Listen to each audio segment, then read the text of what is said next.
Dan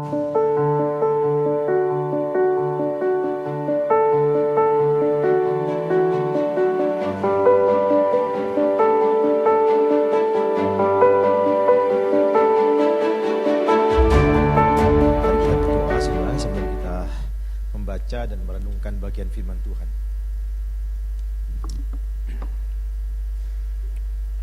Mari kita berdoa. Ya Tuhan yang mengasihi kami dan yang kami kasihi, kami mengucap syukur untuk kesempatan ibadah hari ini. Dan secara khusus kami mengucap syukur Engkau sudah menyertai perjalanan pelayanan gerejamu ini yang tepat kemarin berulang tahun. Kami bersuka cita karena Tuhan yang memulai, Tuhan yang akan melanjutkannya. Karena kami hidup hanya karena anugerah Tuhan. Dan kami diberikan kesempatan lewat semua situasi ini untuk tetap setia melayani-Mu. Kami berdoa supaya Tuhan memberkati ibadah hari ini di semua tempat, sehingga benih firman Tuhan yang ditabur hari ini boleh tertanam di dalam kehidupan setiap jemaat, baik yang mendengar langsung lewat ibadah onsite ini maupun yang lewat live streaming YouTube dan sebagainya. Tuhan pakai semua itu menjadi alat membawa mereka dekat kepada Tuhan dan makin intim dengan Tuhan. Berbicaralah Tuhan dan nyatakanlah maksud-Mu kepada kami, supaya setiap kami menemukan kehendak-Mu dan berespon dalam komitmen hidup kami untuk hidup di dalam kehendak-Mu. Karena berjalan di dalam kehendak Tuhan, kami akan sampai kepada tujuan-tujuan yang Tuhan tetapkan untuk hidup kami, yang membawa dalam kehidupan kami yang dipenuhi dengan damai sejahtera. Terpujilah Engkau Tuhan yang mengasihi kami, dan terpujilah Tuhan yang terus menyertai kami. Terpujilah Tuhan yang terus menyatakan kehendak-Nya kepada kami. Di dalam dan demi nama Yesus Kristus kami berdoa. Amin. Mari kita membaca firman Tuhan bersama-sama yang diambil dari kitab Ester pasal 6. Di sini ada nama Ester? Nggak ada ya? Ya? Nggak ada. Mari kita membaca bersama-sama, saudara. Ester pasal 6. Ini kitab yang sangat jarang dibaca. Tetapi kitab yang begitu banyak berkat, yang luar biasa. Mari kita membaca secara bertanggapan. Ester pasal 6 ini saya membacakan ayat yang ganjil, jemaat sekalian membaca ayat yang genap, demikian seterusnya. Mordekai dihormati. Pada malam itu juga raja tidak dapat tidur. Maka bertitahlah baginda membawa kitab pencatatan sejarah, lalu dibacakan di hadapan raja.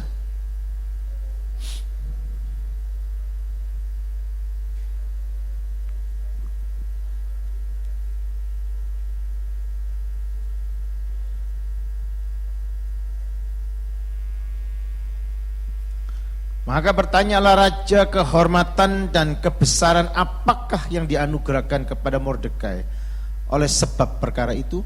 Jawab para biduanda, raja yang bertugas pada baginda, kepadanya tidak dianugerahkan suatu apapun.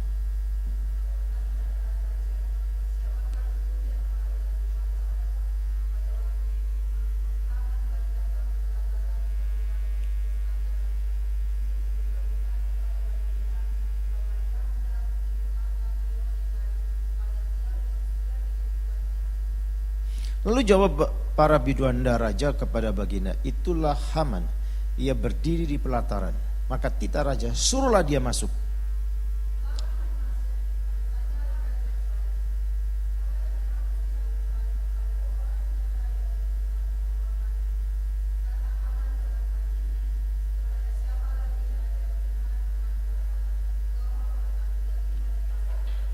Oleh karena itu jawab Haman kepada raja mengenai orang yang raja berkenan menghormatinya.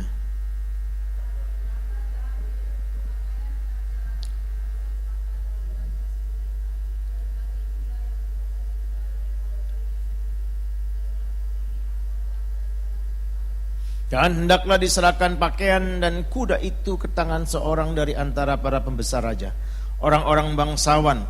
Lalu hendaklah pakaian itu dikenakan kepada orang yang raja berkenan menghormatinya. Kemudian hendaklah ia diarak dengan mengendarai kuda itu melalui lapangan kota, sedang orang berseru-seru di depannya. Beginilah dilakukan kepada orang yang raja berkenan menghormatinya.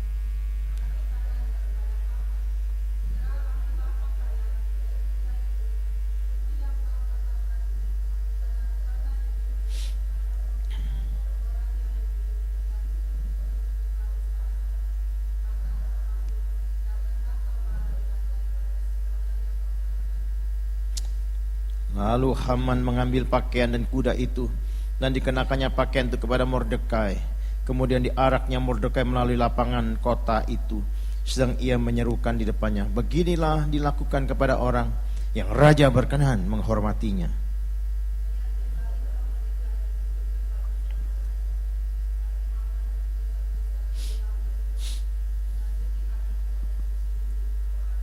Dan Haman menceritakan kepada Seresi, istrinya, dan kepada semua sahabatnya apa yang dialaminya. Maka kata para orang arif bijaksana dan Seresi, istrinya, kepadanya, jikalau Mordekai yang di depannya engkau sudah mulai jatuh adalah keturunan Yahudi, maka engkau tidak akan sanggup melawan dia, malah engkau akan jatuh benar-benar di depannya.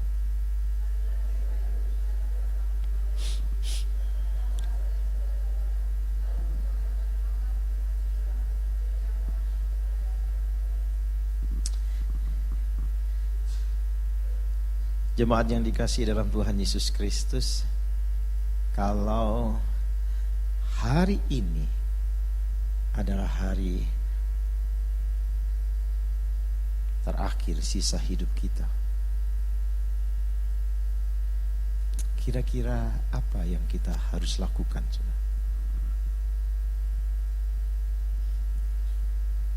Mau seharian di dalam gereja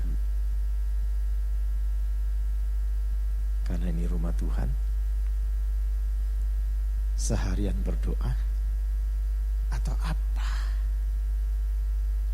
yang kita akan lakukan? Saudara, Haman hari ini ada di dalam hari yang terakhir untuk hidupnya, tetapi dia tidak pernah menyadari bahwa Tuhan sudah beberapa kali memberikan sinyal peringatan kepada Haman. Pada waktu raja memberikan satu instruksi kepada Haman di dalam Ester pasal 3, dan Haman mendapatkan otoritas yang begitu luar biasa, yaitu dia boleh melakukan tindakan pembantaian besar-besaran kepada seluruh orang Yahudi yang ada di wilayah kekaisaran daripada Persia. Haman sebagai orang Amalek itu merasa yakin bahwa sebentar lagi akan terjadi satu kesukaan besar yang dia akan alami, karena pembalasan terhadap bangsa Yahudi dia bisa kerjakan dan dia bisa lakukan. Ingat, saat Tuhan memberikan perintah kepada Saul di dalam 1 Samuel pasal 15 untuk membabat habis, menumpaskan seluruh bangsa Amalek, nampaknya ada yang lolos, nampaknya mungkin saja ada orang Amalek yang sudah keluar dari wilayah kerajaannya. Dan Haman ini adalah contoh dari orang yang mungkin saja dia tidak ada di wilayah bangsa Amalek sehingga dia lebih bisa lolos, tetapi dia mendengar berita tentang penumpasan habis bangsanya, maka dendam itu dia pelihara. Pertanyaannya, mengapa Tuhan memerintahkan penumpasan itu kepada orang-orang Amalek pada waktu bangsa Israel keluar dari Mesir? Saudara, itu peristiwa 400 tahun yang lalu, dan bangsa Amalek adalah bangsa yang mengganggu perjalanan bangsa Israel menuju tanah Kanaan. Dan Tuhan tidak senang karena mereka mencoba mengganggu rencana Tuhan di dalam kehidupan bangsa pilihannya. Saya bisa lihat di sini, ini mengajarkan kita dosa yang tidak pernah diselesaikan sampai kapanpun Tuhan akan mengingatnya, dan Tuhan pasti akan bertindak di dalam waktunya, seperti bangsa Amalek. Tapi sebaliknya, bangsa yang dosa yang sudah diselesaikan, Tuhan tidak pernah akan ingat-ingat lagi. Seperti pemazmur katakan, dia tidak akan pernah mengingat-ingat dosa yang sudah diselesaikan. Di sini kita belajar tidak bisa mempermainkan Tuhan dan kekudusannya. So kita lihat di sini, Haman mendapatkan otoritas yang luar biasa. Sampai perintah daripada raja itu, dekret itu keluar, ya. Dan tidak ada satupun kekuatan dari bangsa itu bisa mencabutnya, atau menghapuskannya, atau menggagalkan undang-undang. Tidak bisa. Apalagi itu dimeteraikan. Dan raja menyematkan cincin kerajaannya kepada Haman. Berarti Haman bisa bertindak atas nama raja. Saudara, sepertinya nyawa umat pilihan Allah itu ada di tangan Haman. Coba perhatikan di dalam pasal 3. Kata di pasal 4, Mordekai ada di pelataran istana raja, yang biasanya orang ada di pelataran istana raja, tempat raja beristirahat itu, tidak boleh menggunakan kain kabung. Mordekai melakukan itu. Jika raja keluar dan menjumpai itu terjadi, maka risiko kepada Mordekai adalah dia dijatuhi hukuman mati. Mordekai berani melakukan itu. Untuk apa dia melakukannya? Untuk menarik perhatian Ester yang ada di istana itu, supaya Ester keluar dan Mordekai bisa berkomunikasi dan menyampaikan pesan secara khusus.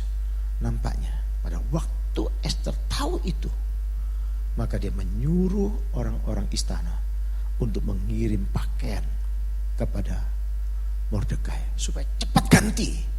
Jika raja sampai ada di tempat istana itu, berada di hadapan Mordekai, maka Mordekai akan dihabisi.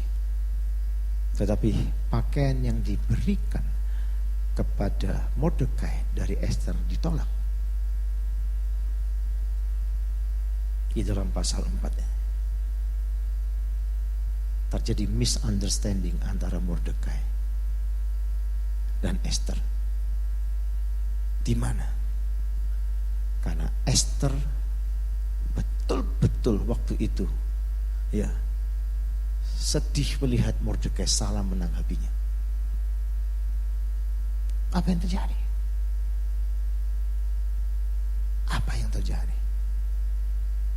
Sampai Mordekai menganggap kalau Ester tidak mau terlibat di dalam penyelesaian umat pilihan Allah, bangsanya sendiri, maka Mordekai mengatakan Tuhan akan mendatangkan pertolongan dari tempat lain. Saudara, di dalam misunderstanding antara Ester dengan Mordekai, omnya ini, ada terbersit iman yang muncul dari Mordekai bahwa Tuhan bisa menyediakan pertolongan. Ester langsung bergerak cepat untuk menetralisir kondisi kesalahpahaman itu, dan dia mengatakan, oke, kalau begitu perintahkan seluruh bangsa untuk berdoa dan berpuasa, minta pertolongan dari Tuhan bersama-sama. Maka saudara, yang terjadi di dalam pasal 5 kita bisa melihat bagaimana Tuhan memulai hal itu.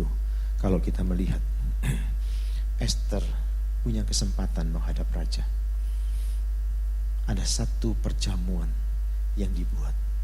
Tetapi jangan lupa, Haman memberikan perintah untuk mendirikan tiang untuk menyulahkan atau menggantung Mordekai di dalam pasal 5 ayat 9 sampai 14. Dengan kata lain, si Haman akan cepat-cepat datang kepada raja supaya raja menyaksikan peristiwa di mana Mordekai digantung di sana, menjadi satu pesta rakyat yang luar biasa. Saudara, kita bisa lihat di sini, sebenarnya bukan Mordekai yang ada dalam bahaya di mata Tuhan. Hamanlah yang punya niat jahat itu ada di dalam bahaya yang besar di mata Tuhan. Tapi Haman tidak pernah tahu bahwa dia ada di dalam bahaya besar itu, karena dia merasa punya otoritas, bisa bertindak atas nama raja, dengan raja memberikan cincin kekuasaannya untuk bertindak. Saya bisa lihat di sini, hidup kita ada di dalam anugerah Tuhan, dan hidup kita bukan ditentukan oleh orang lain, tetapi Tuhan yang menjadi penentu hidup kita. Mungkin saja kita di dalam satu kondisi yang tidak memungkinkan secara kasat mata, tetapi Tuhan sedang bekerja di dalam semua kondisi yang tidak memungkinkan itu, untuk menyatakan dan menggenapkan kehendak dan rencananya untuk kita. Itu yang terjadi dengan Mordekai dan seluruh bangsa Yahudi. Saudara bisa lihat di dalam bagian firman Tuhan ini. Mari kita lihat, saudara. Di dalam bagian pertama, kita bisa melihat bagaimana satu providensia Allah, satu pemeliharaan Allah ke dalam kehidupan umatnya, bangsa Yahudi yang ada di wilayah kekuasaan Media Persia ini. Yang pertama kita bisa lihat tentang pemeliharaan Allah itu. Raja tidak bisa tidur, dikatakan ayat 1a. Pertanyaannya, ngapain raja tidak bisa tidur perlu dicatat dalam Alkitab?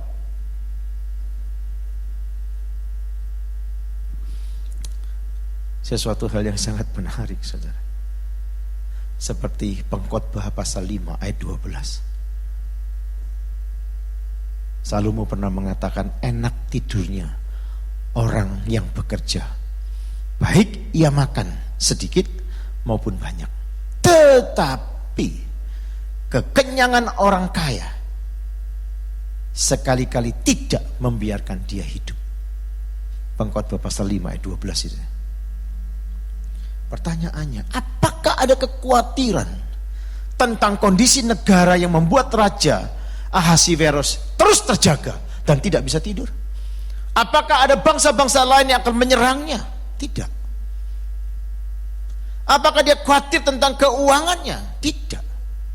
Di dalam pesta, saya pikir itu pesta terlama sepanjang zaman, 6 bulan pesta terus menerus, dengan tujuan raja ini memamerkan kepada orang-orang yang lain yang diundang dalam pesta itu, dibagi dalam kelas bangsawan sampai kepada kelas masyarakat umum, untuk melihat kekayaan dan kelimpahan yang dimiliki oleh raja dalam seluruh kerajaannya.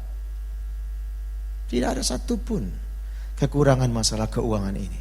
Apakah dia akan makan, atau dia makan dan minum terlalu berlebihan di pesta ratu sehingga dia ngantuk atau dia susah tidur dan sebagainya? Tidak juga. Apakah dia minum yang sedemikian rupa? Tidak juga. Apakah dia sedang memikirkan permintaan misterius dari sang ratu yang dikatakan di dalam pasal 5 tersebut, saudara, ayat 1 sampai 8? Beberapa atau semua kekhawatiran itu mungkin yang membuat raja tidak dapat tidur. Ya, bisa jadi. Tapi di balik semua itu, perhatikan dengan baik. Ada satu tangan yang berdaulat, yaitu Allah yang hidup, yang membuat raja tidak bisa tidur. Apa tujuannya? Apa tujuannya sehingga si raja ini tidak bisa terlelap? Allah menghendaki raja tetap terjaga, karena Tuhan ada sesuatu yang ingin dia beritahukan melalui raja ini untuk penggenapan rencananya kepada umat pilihannya, bangsa Yahudi. Saya bisa lihat ini. Apakah peristiwa raja yang tidak bisa tidur peristiwa kebetulan? Tidak. Ada di dalam rencana Allah yang tidak disadari oleh Ahasiweros, si raja itu.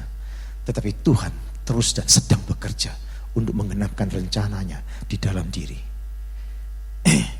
raja ini untuk umatnya. Ini menunjukkan Tuhanlah yang berdaulat terhadap semua situasi di luar hidup kita dan di dalam hidup kita. Kita nggak perlu takut, nggak perlu khawatir dengan semua kondisi yang tidak memungkinkan sekalipun. Seringkali kondisi-kondisi yang tidak memungkinkan mengintimidasi hidup kita dan iman kita. Ingat saudara, Tuhan itu spesialisasi dari semua ketidakmungkinan. Tadi kan kita nyanyi lagu itu kan. Tuhan itu spesialisasi dari semua ketidakmungkinan. Mari kita perhatikan dengan baik saudara. Ya, sesuatu yang sangat luar biasa. Tuhan buat raja itu tidak bisa tidur. Yang kedua, pemeliharaan Tuhan nyata di sini. Pilihan raja di dalam ayat 1b, perhatikan. Ahasiweros ini, raja ini tidak kekurangan sumber hiburan, saudara. Karena dia seorang raja. Ya, dia bisa memanggil seorang selir dari harem. Atau dia mungkin meminta tim musisi kerajaan untuk menghibur dirinya yang sedang galau. Tetapi perhatikan di sini.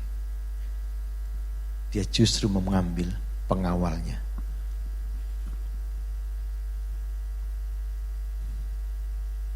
Untuk apa?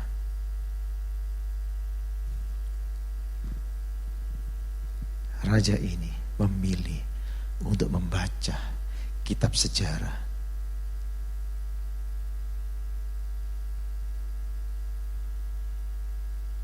Sesuatu hal yang sangat unik yang dipilih oleh raja yang sedang tidak bisa tidur. Perhatikan di sini. Ini pasti adalah pekerjaan Allah yang ajaib. Perhatikan lebih jauh. Apakah Tuhan juga bersedia memberikan arahan kepada kita untuk hal-hal terkecil seperti tempat kita berlibur, acara, pesta dan sebagainya? Dia pasti bersedia. Tapi perhatikan dengan baik di sini. Sangat mungkin Tuhan mempertemukan kita dengan seorang teman hidup melalui pesta, ulang tahun, persahabatan dan sebagainya. Atau Tuhan berikan kesempatan berjumpa dengan orang sehingga kita punya menemukan tempat-tempat di mana untuk kita punya peluang bekerja. Dia berdaulat.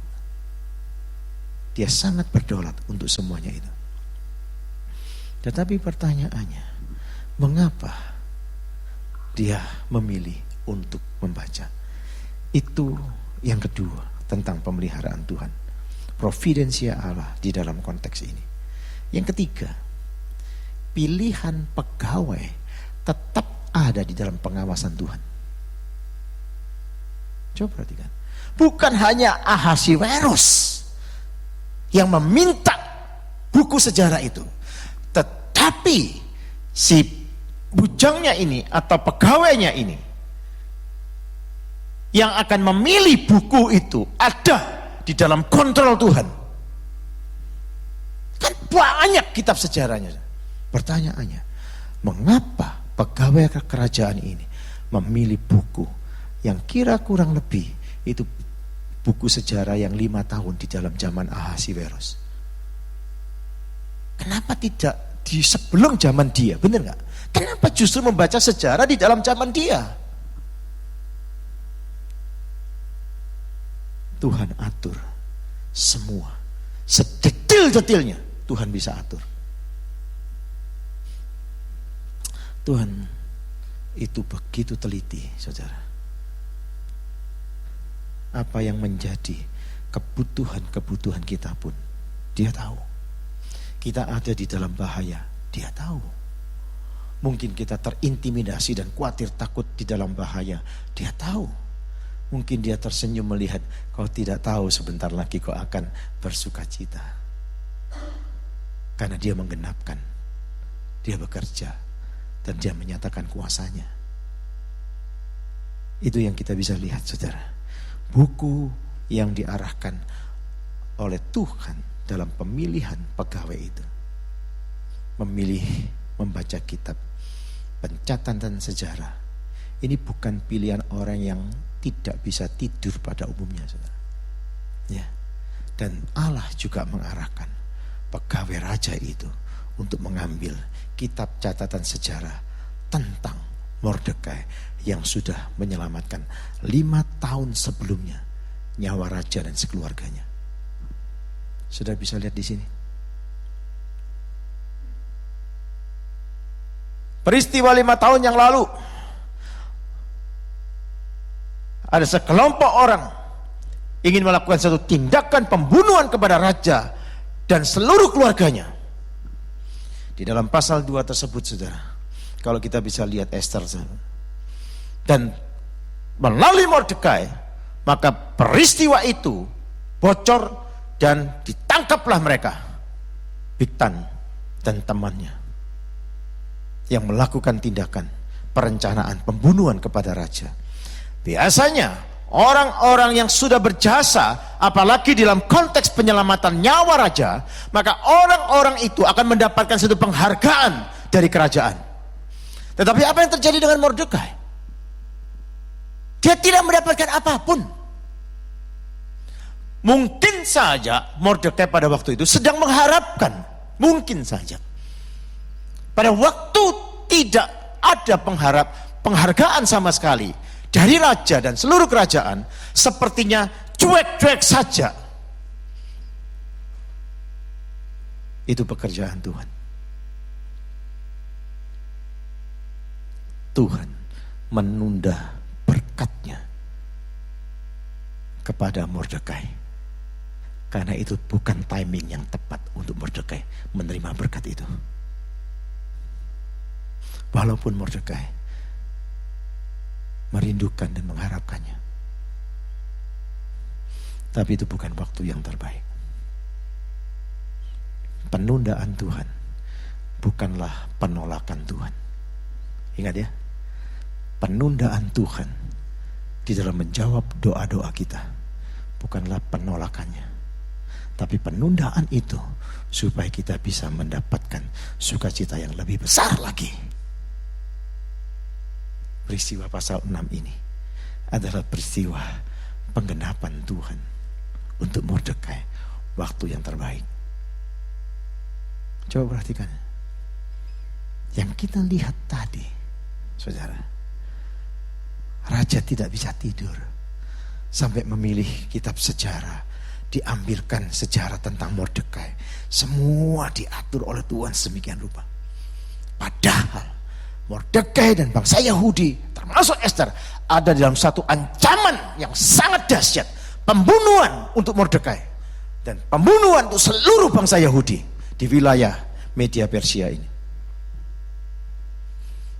Sudah bisa lihat di sini. Hidup kita walaupun ada di dalam bahaya, tapi penyertaan Tuhan memberikan kita kepada proteksi yang sangat khusus, yang kita tidak pernah sadari, tetapi Dia sedang bekerja di dalam peristiwa yang kita alami.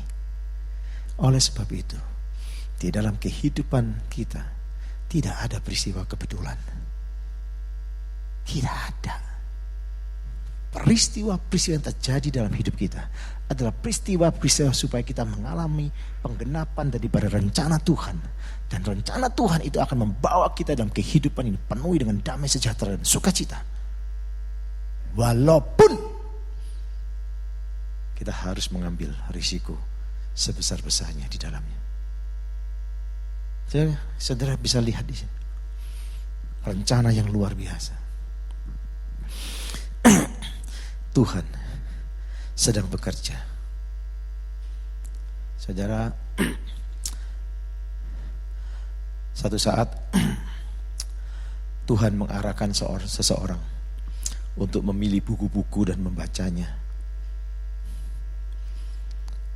Dan pada akhirnya, pada bulan Februari tahun 1916, seorang mahasiswa Inggris Dia membeli sebuah buku di sebuah kios buku. Ya, itu kios buku-buku bekas yang ada di stasiun. Seorang pemuda ini, ya, sudah pernah melihat buku itu dan sudah berkali-kali, belasan kali ditawarkan tentang buku itu oleh si penjual. Tatkala pemuda itu yang selalu mengunjungi kios buku tersebut di stasiun, tapi dia selalu menolaknya, dan terus menolaknya. Tapi pada hari itu, Februari, akhir bulan tersebut, tahun 1916, dia akhirnya membeli buku tersebut. Dan buku itu berjudul Fantastes, yang ditulis oleh Josh McDonald. Dan melalui buku tersebut, pemuda ini akhirnya percaya kepada Tuhan Yesus. Dan akhirnya pemuda ini menyelesaikan pendidikannya dan menyerahkan hidupnya untuk dipakai oleh Tuhan. Dan sekarang dan sampai hari ini, karya-karya tulisan dia mempengaruhi seluruh pemikiran kekristenan yang ada di seluruh penjuru dunia. Siapakah orang itu? Dia adalah C.S. Lewis. Seorang yang menolak buku-buku itu yang ditawarkan, tapi satu saat dia menerimanya. Dan rencana Tuhan dan waktu Tuhan digenapkan di dalam hidupnya. Tidak ada yang bersifat kebetulan, termasuk penolakannya pada masa lalu. Karena Tuhan sedang bekerja tanpa disadari oleh C.S. Lewis. Benar gak? Tuhan sedang bekerja melalui penjual itu sampai tekun belasan kali menawarkan kepada C.S. Lewis.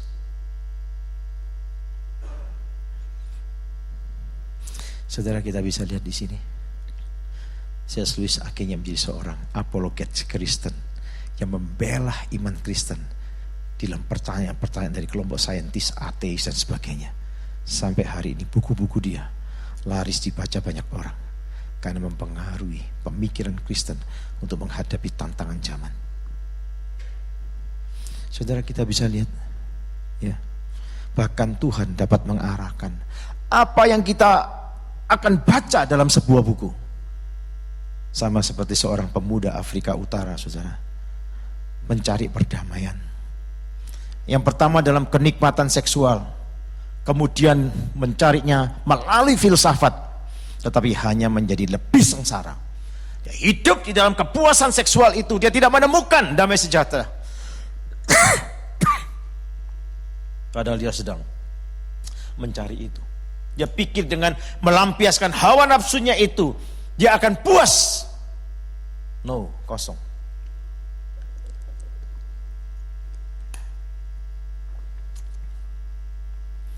Dia mempelajari filsafat.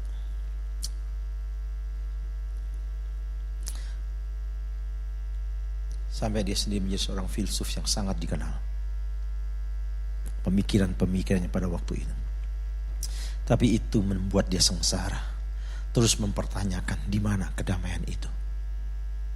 Dan apa makna hidup ini. Suatu hari dia mendengar seorang anak tetangga sedang bermain sebuah permainan. Dan berkata, ambil dan baca. Ambil dan baca. Pemuda dari Afrika Utara ini kemudian segera mengangkat kitab suci. Dan dia menemukan Roma 13 ayat 13 sampai 14. Dan ayat itulah yang membawa dia berjumpa dengan Tuhan Yesus Kristus. Siapakah pemuda ini? Adalah Agustinus, uskup Hippo, ya, dan penulis banyak buku-buku Kristen klasik yang sangat terkenal. Sudah bisa lihat, Tuhan sedang bekerja di dalam hidup kita tanpa pernah kita menyadarinya. Mungkin kita ada dalam suatu kondisi yang sulit. Mungkin kita berada dalam kondisi yang berbahaya. Mungkin kita dalam kondisi yang mustahil dengan semuanya itu. Tuhan sedang bekerja dan dia rencananya tidak bisa digagalkan oleh semua situasi apapun. Dan tidak ada seorang pun yang bisa mencegah penggenapan rencana Allah di dalam hidup kita masing-masing. Gak ada. Dia sangat berdaulat. Dia yang menetapkannya. Pegawai raja itu memiliki kitab sejarah yang mencatat tentang Mordekai, perbuatan dan jasa Mordekai itu. Dan bagian itulah yang dibaca oleh Ahasiweros. Ini pun adalah providensia Allah. Luar biasa, sangat mengagumkan cara Tuhan bekerja dan waktu Tuhan yang terbaik. Saudara, kita lihat yang berikutnya, penundaan yang menguntungkan Mordekai. Seharusnya pada waktu dia menginformasikan peristiwa di dalam pasal 2, pada waktu para persekongkolan ini ingin mengkudeta Raja Ahasiweros, pada waktu si Mordekai membongkar niat jahat dari peristiwa yang akan dilakukan dalam tindakan makar semacam itu, pemberontakan semacam itu, seharusnya saat itu juga dia mendapatkan satu penghargaan yang sangat luar biasa karena menyelamatkan raja dan seluruh keluarganya.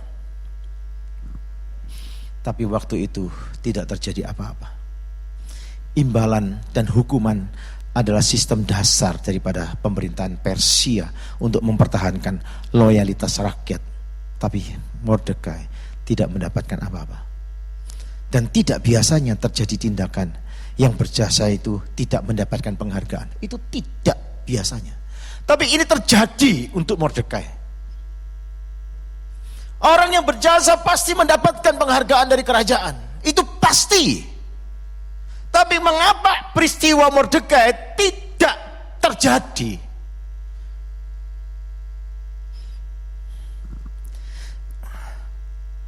Apakah ada beberapa orang yang mencoba punya niat-niat tertentu untuk menyingkirkan jasa-jasa tersebut dalam pencatatan sejarahnya? Coba perhatikan di sini. Kita tidak tahu persis, tapi yang kita tahu bahwa Allah yang sedang berdaulat itu sudah menentukan waktu yang tepat bila mana Mordekai akan mendapatkan satu penghormatan. Saya bisa lihat.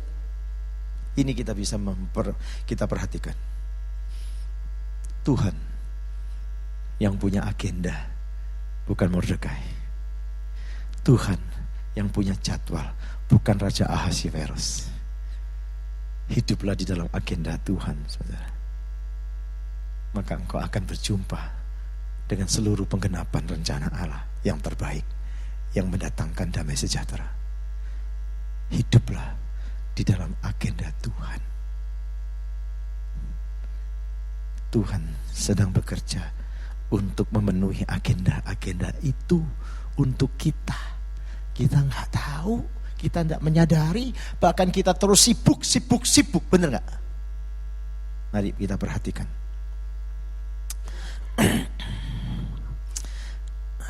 Contoh yang lain, kita berjumpa setelah sahabat bersahabat dengan kepala juru minuman raja, saudara. Itu juru minuman raja Firaun. Yusuf berpikir dia akan mendapatkan kebebasan dari penjara. Tapi Yusuf harus menunggu 2 tahun. Sampai pada waktunya tepat di mana Tuhan mengingatkan sang juru minuman itu kepada Firaun. Pada waktu Firaun di dalam kesulitan untuk bisa mengerti daripada mimpinya. Saya bisa lihat 2 tahun. Padahal Yusuf baru menafsirkan mimpi daripada juru minuman itu dan dia bebas. Dan dipikir dia bebas, dia segera akan bebas. Ternyata Tuhan mengatakan, tunggu dulu. Agendaku bukan agendamu. Agendamu bukan agendaku. Kalau saya membahasakan Tuhan berbicara, 2 tahun dia harus tunggu sampai Tuhan di dalam waktu yang terbaik, si juru minuman raja mengingat dia. Apakah kebetulan atau tidak si juru minuman raja itu sampai tidak segera mengingat Yusuf? Tidak. Semua ada di dalam kedaulatan Tuhan yang mengatur situasi itu. Mari kita perhatikan lebih jauh. Pada akhirnya, kalau kita membaca Kejadian pasal 40 ayat 23 sampai 41 ayat 1, saudara, Tuhan menentukan waktu yang terbaik, yang tepat untuk memilih Yusuf menjadi orang nomor 2 di Mesir. Saudara bisa lihat dalam semua deretan yang tadi dijelaskan, ini persis peristiwa yang terjadi dengan Mordekai. Penundaan Tuhan tidak berarti penolakan Tuhan. Kita kadang-kadang tidak sabar dan bertanya-tanya mengapa orang jahat makmur, mengapa orang jahat sepertinya lancar-lancar saja perjalanan hidupnya, mengapa orang jahat itu dibiarkan oleh Tuhan. Saudara, Tuhan itu panjang sabar dan besar kasih setianya. Orang jahat pun dikasih kesempatan oleh Tuhan untuk bertobat. Coba perhatikan di sini. Jika Mordekai pernah merasa bingung karena raja mempromosikan Haman di dalam Ester pasal 3 dan mengabaikan seluruh jasa yang dia sudah lakukan untuk menyelamatkan nyawa raja di dalam pasal 2, peristiwa pasal 6 ini, segera Mordekai menyadari bahwa Tuhan tidak pernah salah. Perlakuan Tuhan kepada kita tidak pernah salah. Cuman kita lamban untuk mengerti rencana Dia yang terbaik untuk kita. Baru pada akhirnya, oh iya ya, begini, oh iya terus kira-kira. Karena kita degil.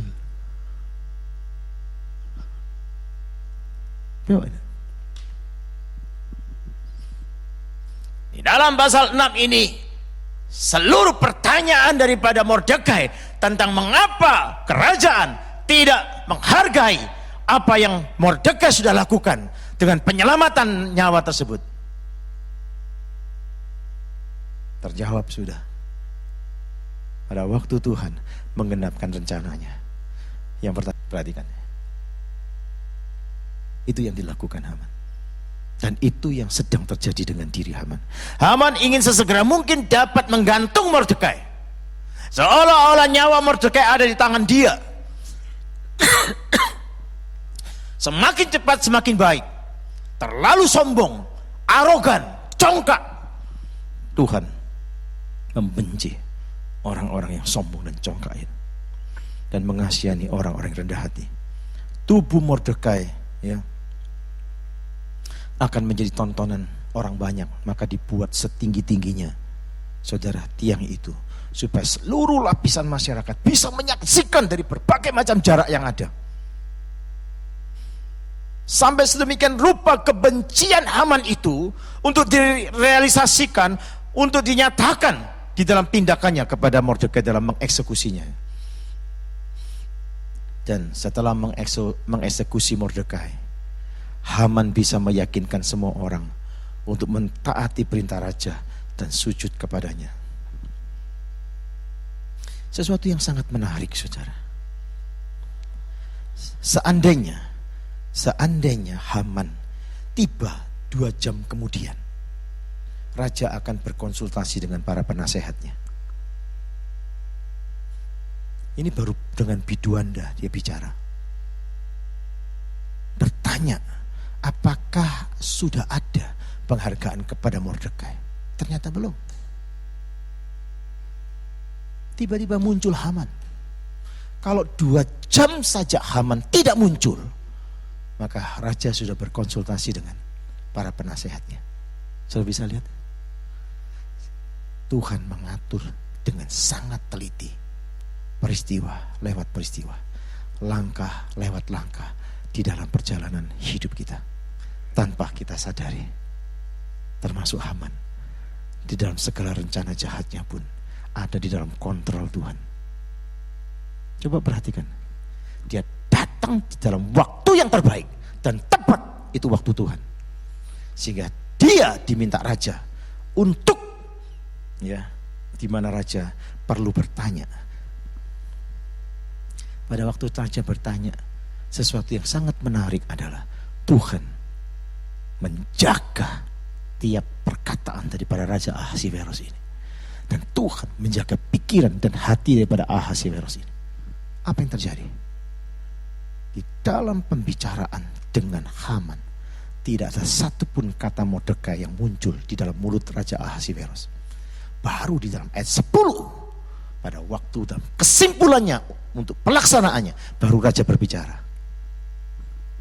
Maka pada waktu Raja bertanya itu, maka Haman rasa GR. Wah, jangan-jangan untuk saya penghargaan ini. Karena cincin kerajaan sudah ada di tangan dia. Dan dia dengan dekrit yang dia dapatkan di dalam Ester pasal 3, kekuasaan itu, dia bisa bertindak atas nama raja. Maka sekarang raja ingin memproklamirkan dia di depan seluruh masyarakat lebih luas lagi. Saya perhatikan di sini. Maka dia, waduh, seperti memberikan satu penghormatan, penghargaan dalam yang perlu diberikan kepada orang tersebut sebesar-besarnya, sebaik-baiknya, setinggi-tingginya. Coba bayangkan ya. Pada waktu selesai pembicaraan itu, kemudian raja mengatakan di dalam ayat 10, sudah baca pasal 6 ayat 10. Laksanakan itu untuk Mordekai. Kira-kira bagaimana hati daripada Haman? Padahal dia datang ke sana untuk minta izin, dia segera mengeksekusi Mordekai. Tuhan berdaulat terhadap semua situasi hidup kita.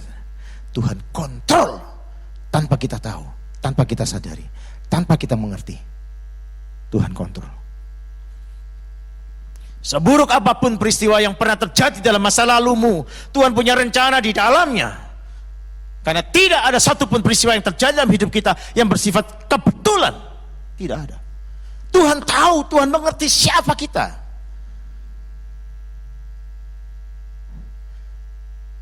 Tuhan bisa diandalkan dalam semua situasi hidup kita. Ingat ya, Tuhan bisa diandalkan dalam semua situasi hidup kita. Di dalam pasal 4, ayat 15-16 kita lihat. Mordekai bersama Ester mengajak seluruh bangsa Yahudi untuk berdoa dan berpuasa. Mereka bergantung penuh kepada Tuhan. Di dalam situasi ancaman pembunuhan, mereka datang kepada Tuhan dan ingin mengandalkan Tuhan. Karena mereka percaya kepada Tuhan yang mereka percayai, yaitu Allah Yahweh yang membebaskan mereka dari Mesir itu. Kita bisa lihat di sini. Tuhan bisa diandalkan dalam semua situasi hidup kita. Saya mengalami mujizat yang luar biasa dalam sakit saya yang terakhir. Saya baru keluar tanggal 12 Mei dari rumah sakit setelah 19 hari dirawat. Dan 11-12 hari saya ada di rumah. Jadi 1 bulan. Tiba-tiba saya mengalami satu saturasi yang turun drastis. Yang saya sadari setelah saya perjalanan pulang, yang awalnya saya minta dijemput, ya, ternyata saya batalkan. Setelah saya istirahat 15 menit di dalam mobil, saya tenang, agak enak, saya baru setir mobil. Kira-kira 35 menit saya sampai di rumah. Baru sampai di rumah, saya sadar perlu saya cek saturasi. Begitu saya cek saturasi 82, langsung turun ke 80. Saya langsung ambil oksigen, saya langsung pasang dan kembali normal. Saya coba bertahan itu, tapi begitu lepas oksigen turun lagi, terus begitu. Saya konsultasi dengan teman-teman dokter spesialis dan sebagainya. Hanya beberapa kemungkinan mengatakan mesti ada periksa darah dan sebagainya. Saya coba foto toraks saya, aman. Ya, saya cek PCR, aman dan sebagainya. Ya. Terus bilang masih masuk rumah sakit. Saya bilang waduh, saya ini masih beberapa khotbah. Dan 24 April saya khotbah di Surabaya Barat. Saya bawa 3 tabung oksigen. 3 tabung oksigen. 1 tabung ada di dalam mobil. 1 tabung lagi ada di tempat saya duduk. 1 lagi di mimbar. 3 tabung itu saya bawa. Dan saya berkhotbah dengan menggunakan oksigen. Setelah itu saya diajak makan. Waktu itu teman-teman tim, ada teman dokter yang sudah seperti adik saya sendiri juga mendampingi, Pak Citro dan istri mendampingi, ada 2 teman saya lagi yang mendampingi. Kami berenam.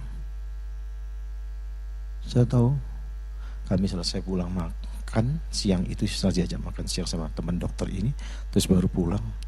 Di perjalanan saya ditelepon seorang rekan dokter, ya, dia doktor, ya, calon profesor. Dia bilang, kan saya WA dia, terus dia bilang, kalau benar analisanya emboli, kamu harus cepat, jangan pulang ke rumah sakit saja. Saya tahu, saya sudah bawa koper saya pada waktu saya berangkat menuju pelayanan. Itu koper saya sudah saya siap bawa. Kalau terjadi sesuatu, saya tinggal meluncur masuk rumah sakit saja. Dan posisi saya kira-kira mungkin 10-15 menit lagi saya akan sampai atau tiba di rumah. Saya bilang, aduh saya masih khotbah lagi. Tinggal sisa 1 khotbah saya untuk Papua lewat Zoom. Dia bilang, Zoom di rumah sakit aja. Saya belum bisa membayangkan suasananya, saudara. Saya bilang, gimana ini? Jam berapa? Saya bilang, saya jam 3. Oh, waduh masih lama. Cepat saja, itu siang hari. Oh ya, oke. Saya langsung telepon Papua, ya, bisa gak dimajukan 1 jam. Jadi nyanyi 1-2 lagu saya langsung masuk khotbah. Karena saya harus masuk rumah sakit. Mereka atur sedemikian rupa, persis jam 3 saya selesai. Ya, istri anak saya semua sudah siap. Dan kami meluncur ke rumah sakit. 3:45 saya langsung masuk. Dan saya menjalani pemeriksaan intensif. Ya, karena bukan hanya saturasi persoalannya, tapi ada banyak persoalan yang lain, saudara. Ya, trombosит saya itu naik 2 kali lipat, dari 430-an normalnya itu menjadi 900 lebih. Kaget semua. Leukositnya jelas naik, ternyata ada infeksi, tapi tidak tahu di mana. Ya. Dan besoknya di dimer saya juga begitu, saudara. Yang normalnya cuma 500, saya 4.570. Biasanya orang udah meninggal. Dan besoknya saya menjalani pemeriksaan CT toraks, jadi CT scan toraks saya untuk dilihat lebih detail lagi. Ternyata ditemukan air di dalam paru-paru saya. Bingung. Saya ditanya kebiasaan-kebiasaan, tidak ada kebiasaan yang bisa menyebabkan paru-paru saya kemasukan air. Yang dikatakan 600 cc sampai 700 cc. Tapi dokter datang ke kamar, kemungkinan bisa juga 1 liter. Waduh. Pada waktu hasil CT toraks itu, dokter jantungnya, ya sudah seperti adik saya sendiri, dia mengatakan, ya kita masih, saya tanya apa yang harus dilakukan, tindakan, disedot keluar. Terus, ya menjalani pemeriksaan. Maksudnya untuk mengetahui, apa? Dia bilang, ini cancer atau bukan. Oh gitu, ya sudahlah. Dia sedih, saudara. Ya udah, saya dilepas obat saya, ya, untuk mempersiapkan besok pengambilan itu. Jadi obat untuk penurun di dimer dilepas 1 hari penuh. Itu di dimer saya melonjak 7.000 sampai ke 8.555.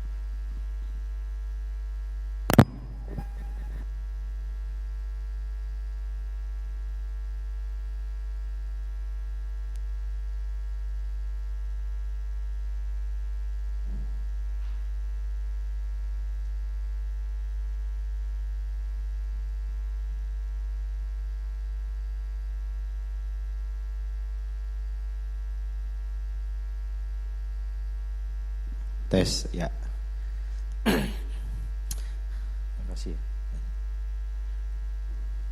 Lo tahu apa yang terjadi kemudian, saudara? Malam itu saya bilang sama teman, paling besok juga gak ada airnya. Yang cuma amin gitu saja.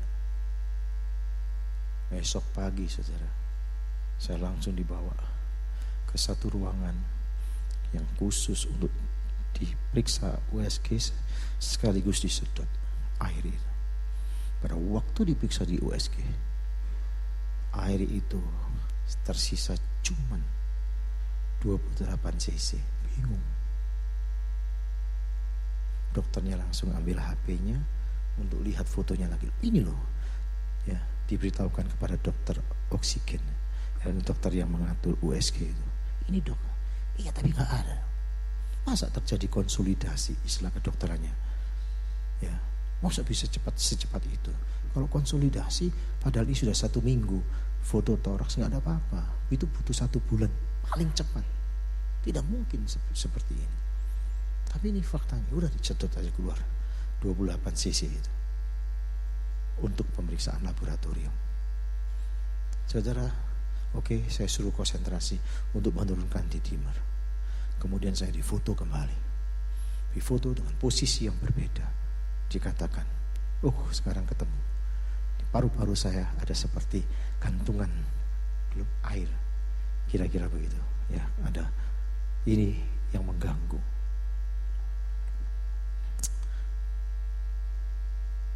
Dikatakan hari ketiga akan diperiksa. Setelah foto itu selesai semua, ya sudah. Saya diperiksa.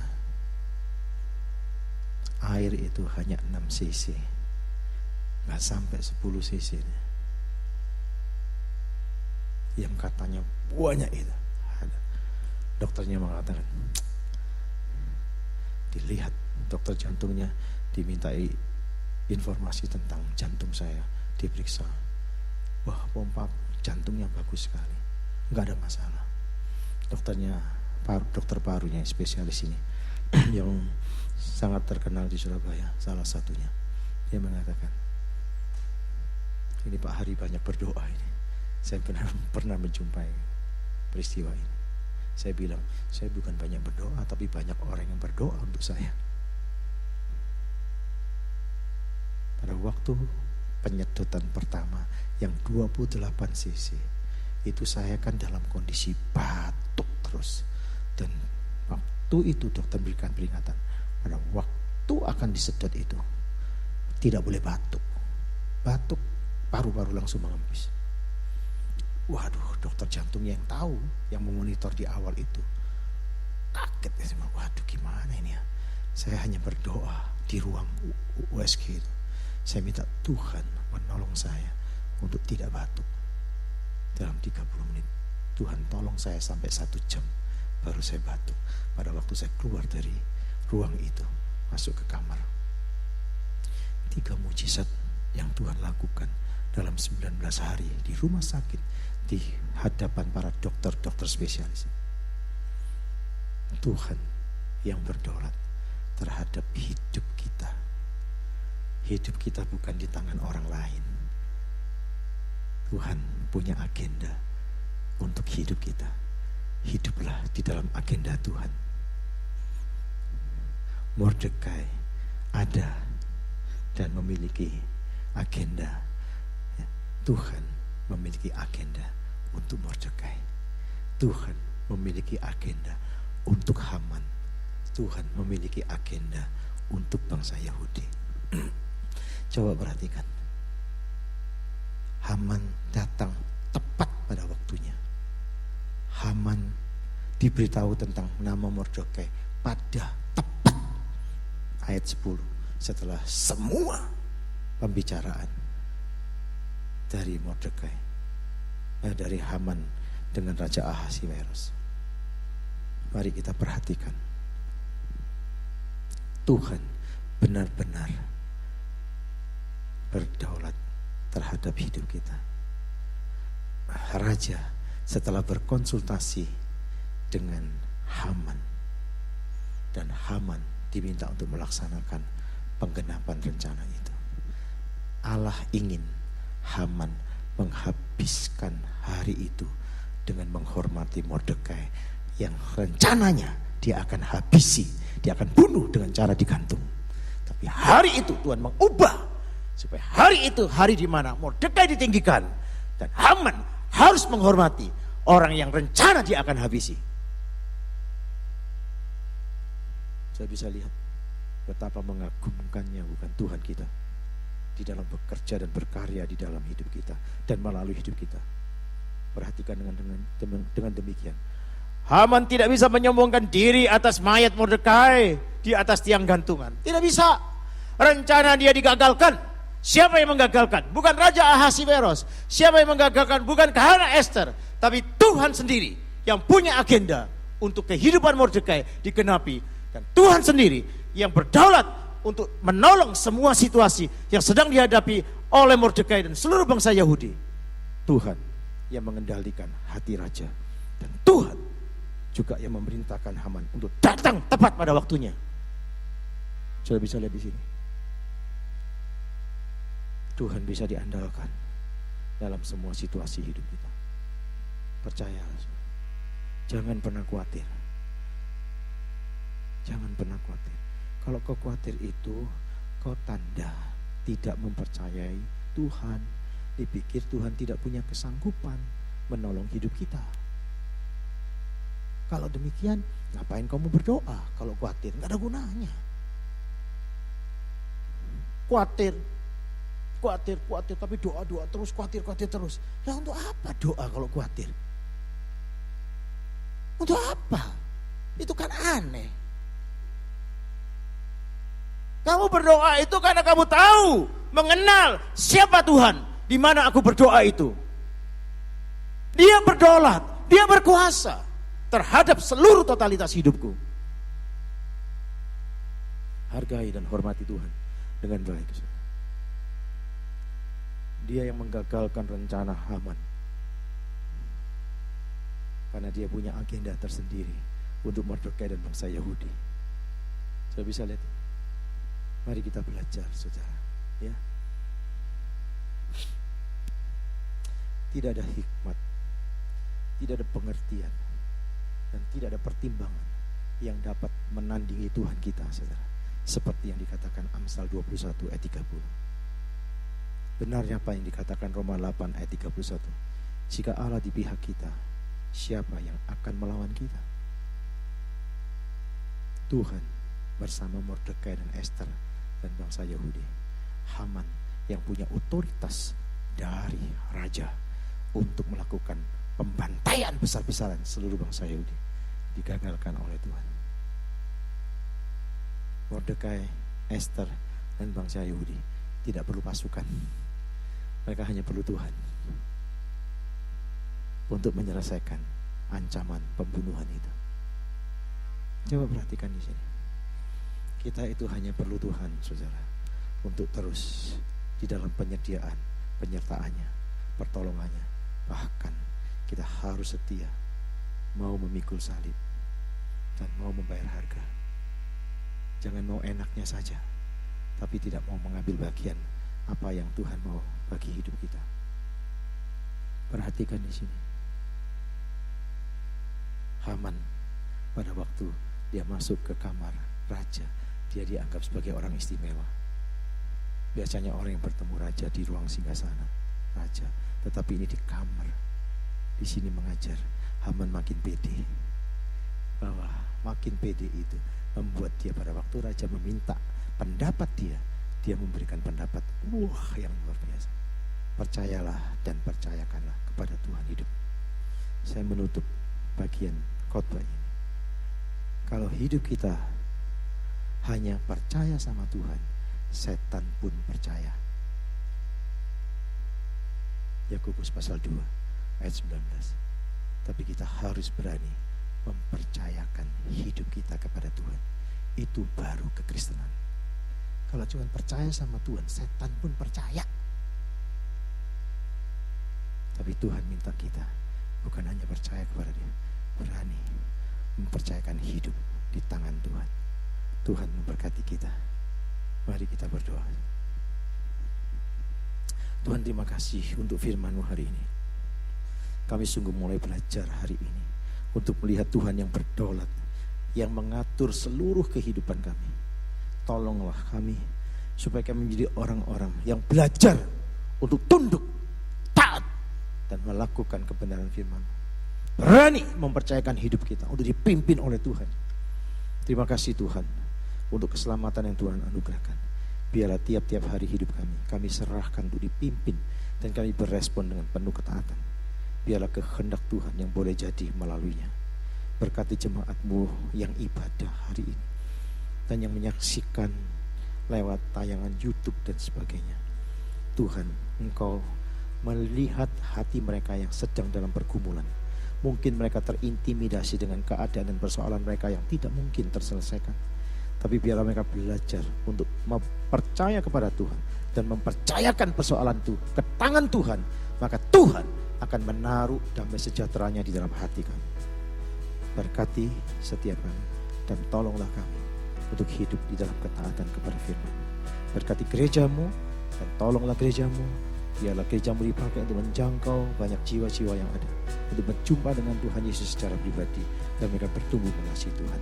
Kami menyerahkan masa depan gereja-Mu dalam tangan Tuhan dan memberkati hamba-Mu Pak Pendeta Agus Raharjo dalam seluruh kehidupan, kesehatannya dan seluruh kondisi yang ada. Juga hari ini Tuhan juga memberi hikmat untuk acara keluarga mereka. Biarlah kasih karunia dan berlimpah menyertai kehidupan hamba-Mu. Berkati seluruh majelis gereja dan orang-orang yang bersama-sama mengasihi hari ini dalam pelayanan dan ibadah. Biarlah Tuhan memakai dan memberkati dan Tuhan dipermuliakan malam ini. Di dalam dan demi nama Yesus Kristus kami berdoa. Amin.